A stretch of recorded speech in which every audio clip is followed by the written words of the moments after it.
Smart Ahmednagar news. 79वा भारतीय स्वातंत्र्य दिन जिल्हा परिषद प्राथमिक शाळा भिसे शिपकुले वस्ती येथे 79वा स्वातंत्र्य दिन देशभक्तीच्या उन्मेषात व उत्साहात साजरा करण्यात आला।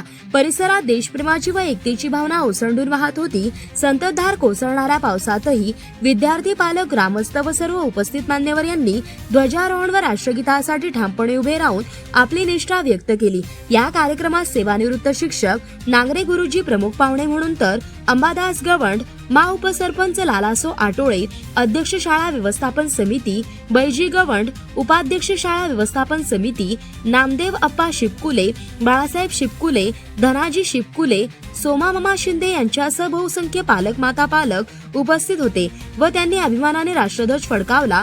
या सोहळ्याला ज्येष्ठ नागरिक व माता पालक यांनी उपस्थित राहून शोभा आणली। शिक्षक व विद्यार्थ्यांनी उत्स्फूर्त सहभाग नोंदवून या सोहळ्यात सर्व विद्यार्थ्यांनी भाषणे करून देशभक्तीचा उत्साह आणि गौरवाची भावना दिली। हा सोहळा राष्ट्राला वाहिलेला एक भावपूर्ण मानप्रणाम ठरला, तसेच ज्यातून एकता, सन्मान आणि समर्पणाच्या मूल्यांची पुन्हा उजळणी झाली। प्रतिनिधी गणेश झेलकर।